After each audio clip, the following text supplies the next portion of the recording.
बेची नहीं जा सकती है, रोकी नहीं जा सकती है ना, कोई चाहे वो रोक जाए तो नहीं रुकती है। ये वक्त बहुत अहम है, बल्कि मैं कहूंगा मनी कुछ नहीं कर सकता, क्योंकि पैसा देने के बाद भी वक्त नहीं मिल सकता। ये एक ऐसी एंटिटी और ऐसी अशिया है वक्त, जो तोली नहीं जा सकती है, मापी नहीं जा सकती है, खरीदी नहीं जा सकती है, बेची नहीं जा सकती है, रोकी नहीं जा सकती है ना, कोई चाहे वो रोक जाए तो नहीं रुकती है, ना रोकी जाती है, ना खरीदी जाती है, ना बेची जाती है, ना किसी के लिए थमती है, चलती ही रहती है। इसको वेस्ट करना याद रखिए बहुत डेंजरस साबित होता है। याद रखिए जिन कौमों ने और जिन अफराद ने, जिन कौमों ने, जिन कम्युनिटीज ने और जिन इंडिविजुअल्स ने इसका सही इस्तेमाल किया, वो दुनिया में सुरखुर और कामयाब है। जिन्होंने इसको बर्बाद किया, अपनी जिंदगियों की शक्ल में अल्लाह ने जो दी थी, वो याद रखिए दुनिया में भी नाकाम रहे और आखिरत में भी नाकाम रहेंगे। लिहाजा वक्त को अहम जानना है। इमाम इब्न क़य्यिम अल-जौज़ी रहमहुल्लाह नेमत के ताल्लुक से अपनी किताब में लिखते हैं कि नेमत है तो उस नेमत का शुक्र कैसे अदा किया जाए। तो वो लिखते हैं नेमत का शुक्र अदा करने के 5 तरीके हैं, या 5 स्टेप्स में नेमत का शुक्र अदा किया जाता है, या 5 तरीकों से नेमत का शुक्र अदा करना चाहिए। वो 5 तरीके क्या है सुनिए। पहला लिखते हैं शुक्र अदा करने के ताल्लुक से, वो लिखते हैं 5 कायदे हैं। 5 कायदे हैं शुक्र को अदा करने के। शुक्र मतलब अल्लाह ने कोई नेमत दी है तो हम उसका शुक्रिया अदा करें। तो लिखते हैं 5 कायदे। कायदा नंबर 1 वो लिखते हैं और कहते हैं शाकिर को अपने मशकूर के सामने आजिजी करनी चाहिए। शाकिर शुक्र करने वाला, मशकूर जिसका शुक्र किया जाता है। समझे?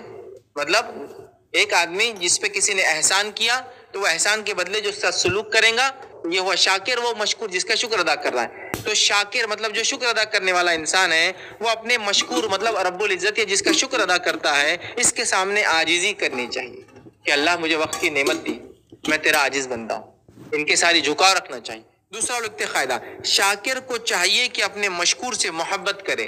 अल्लाह ने कोई नेमत दी है तो जिसको नेमत दी है उसको चाहिए कि उस नेमत का वो शुक्र अदा करे। दूसरा, और नेमत जिसने दी है उसकी से मोहब्बत करे। ये दूसरी बात लिखते। तीसरा वो कहते हैं शाकिर को चाहिए कि अपने मशकूर की नेमत की तारीफ करे और उससे उसके ताल्लुक से मोतरिफ हो।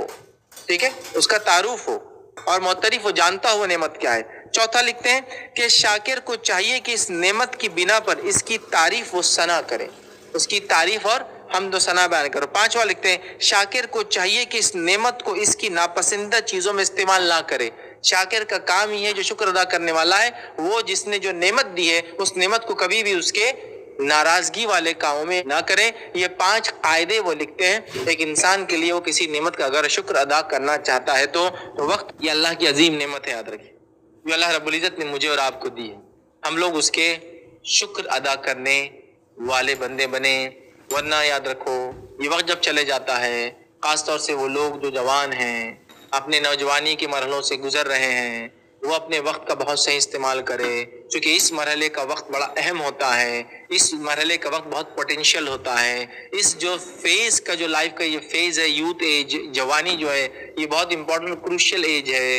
इस एज के अंदर अगर कौमें सुधर जाए तो उनका मुस्तकबिल सुधर जाता है। इस उम्र में कौमें अगर बिगड़ जाए उनका फ्यूचर और मुस्तकबिल बिगड़ जाता है। तो लिहाजा हम सब मिलकर, बूढ़े हो या जवान हो, मर्द हो या औरत हो, किसी दुनिया के इलाके में रहते हो, अगर मुसलमान है तो वक्त का सही इस्तेमाल करें, क्योंकि हमारे रब ने अगर ये नेमत दी है तो उसके शुक्र में इसका सही इस्तेमाल बेहद ज़रूरी है। याद रखिए, बेहद ज़रूरी है।